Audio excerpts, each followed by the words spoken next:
The Council of Nicaea. Before this occurred, there were several different competing views of Christ. Then the Emperor Constantine assembled them all together to decide on one view of Christ.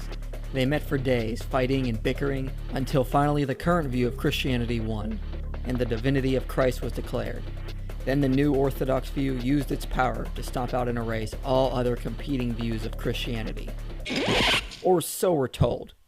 You know, I hear this story a lot from atheists, cults, Muslims, and several other non-Christian groups. They always give me this generic story to try to show me that the Council of Nicaea made up the divinity of Jesus and created a new version of Christianity. However, this is all I ever hear, this generic story. I never get any more details from skeptics, and there's a good reason why. Because when we study the details of what happened before, during, and after the council met, this fable is easily debunked, and we see that Christ's divinity was not made up at the council. So let's start with events that led up to the council.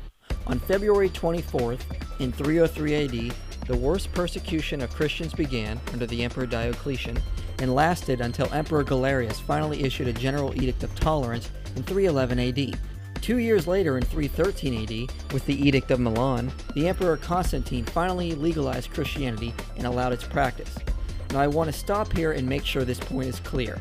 Constantine did not make Christianity the official religion of the empire. He simply commanded official tolerance of Christianity.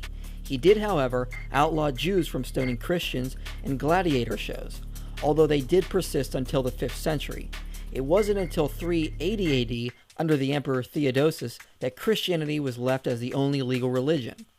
Shortly after Christianity was made legal, a pastor from Alexandria named Arius began preaching the idea that Jesus was not God, but a created being. He gained a following and began disputing with Alexander, the Bishop of Alexandria. So in 321 AD, a local council declared Arius a heretic. However, Arius just moved to Palestine, where he gained a larger following, and over the course of the next few years, the debate became so intense that it gained the attention of Emperor Constantine. Constantine, who had just unified the empire, didn't want anything that would threaten division. He saw the debate between the Christians and Arians as a threat to the stability of the empire, so he moved to settle it. He officially called the council in 325 AD. There were no Gnostics involved, there were no Ebionites involved, or any other groups. The council was called to settle disputes between Christians and Arians only. Most other heretical views of Christianity, like Gnosticism, had mostly died out by this point, and the majority of those professing to be Christians were Orthodox Christians, so there was not a wide variety of different views at the council. Although Constantine originally invited over 1,800 bishops from across the empire, only around 300 were able to attend. Most of them were from the east, with only about a dozen representing the west.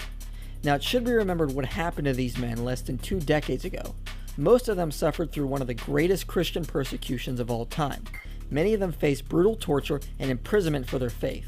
So despite the modern view about the participants at the council, they were not the type of men who were fine with compromising their beliefs, especially if a few years earlier they were willing to die for them. These bishops actually assembled in Nicaea to confirm what they had already believed and deal with Arius' teachings. Now there were 3 parties at the council.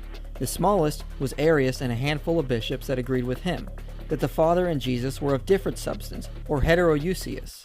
The second and much larger group was the Orthodox Group, led by Hoseas of Cordova and Alexander of Alexandria. Also in this group was the young deacon Athanasius. This group held the long-standing belief of the church that Jesus was fully God and had existed eternally with the Father. They said Jesus was of the same substance, or homoousios. Then there was a third group, roughly equal in size to the Orthodox group, called the Eusebian group, led by Eusebius of Caesarea. However, this group didn't differ on theology from the Orthodox view. They also believed Jesus was fully God and had existed eternally with the Father. They only differed on the use of the word homoousios. The reason is because in previous centuries, modalist heresies had used the word to teach that the Father and Jesus were one person and not coexisting persons of one being. So in actuality, the Orthodox group and the Eusebian group didn't differ on theology or the deity of Christ. They only differed on terminology. Now a big modern myth is that Emperor Constantine forced Trinitarian views on the church, but this simply is not historically supported. Although he presided over the council, he did not push any particular view. He was no theologian. All he wanted was that both sides would come to an agreement and there would be unity in the church. The Orthodox group listened to the views of Arius and they overwhelmingly rejected his views as being new and distant from the view of the church. Eusebius writes that some of the bishops tore up letters containing Arius' teachings. He then writes that church leaders interrogated Arius using scripture, but found he had a new way of interpreting every piece of scripture. They then pointed out that his views had to be wrong because it was new and it wasn't taught in any early church history. Athanasius rhetorically asked, "How many fathers can you cite for your phrases?"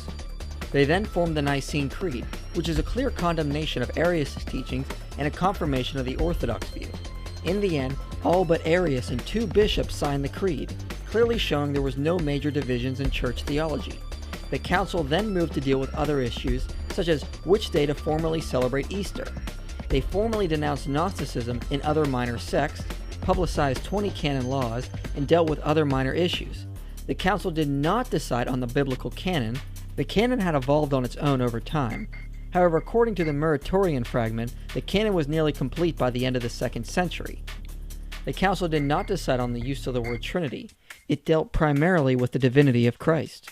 The word Trinity can be found in early Christian history as it was used by early church fathers.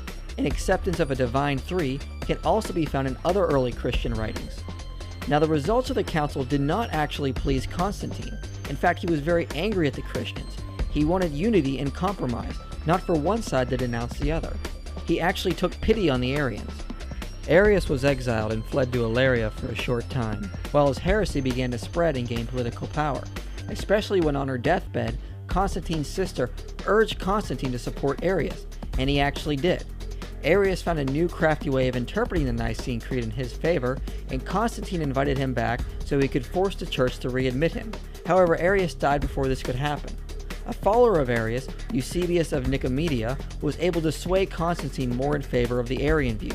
Just before his death, Eusebius of Nicomedia baptized Constantine, effectively symbolizing his siding with the Arians. After Constantine's death, the Arians continued to gain more ground against the Orthodox view. The Arian bishops that Constantine had favored used their political power to fight against Christianity. Constantine was succeeded by 2 Arian emperors in the East who worked with Arian bishops in an attempt to override Nicaea and write a new creed. Although Arians were still in the minority, they were given much more political power, which they used to try to stamp out Christianity. Many Christian leaders were forced into subscribing to creeds that did not favor either side. Jerome later described this time period as when the whole world groaned and was astonished to find itself Arian. However, despite the power of the Arians, one bishop fought back almost completely by himself. Athanasius of Alexandria continued to argue from Scripture and stand against the might of the Arian heresy. Even when he was banished and removed from his position 5 times, he never swayed and stood for truth against the Arian political machine. He was a popular hero who prevented Christian theology from compromising and giving in to the Arians. So the Arians turned to gaining more political power. But just before the Arians completely consolidated their hold over the empire, they turned to internal fighting and destroyed themselves. It wasn't long before all their political power was lost, and the Christians were able to meet in 381 AD at the Council of Constantinople and reaffirm the Nicene faith. The battle between the Arians and the Christians did not end there. After the Council of Nicaea, many Arian bishops headed north and began converting the Germanic tribes to Arianism. They then eventually conquered the Western Roman Empire, and the Christians had to deal with Arianism again. However, as we can see today, Arianism died out, and Christianity is still going strong and growing. So as you can see, Christian bishops did not inherit absolute political power from the Council of Nicaea and used it to stomp out other competing sects. On the contrary, it was the Arians who gained the political power and tried to stomp out the true church. So there is no evidence the council created Christianity, the concept of the Trinity, or the divinity of Jesus, or used political power to erase other competing sects. This myth about the council is a complete fairy tale. It astonishes me how many non-Christians used the Council of Nicaea to try to claim Christianity was made up in 325 AD, when historically there is just no evidence for it.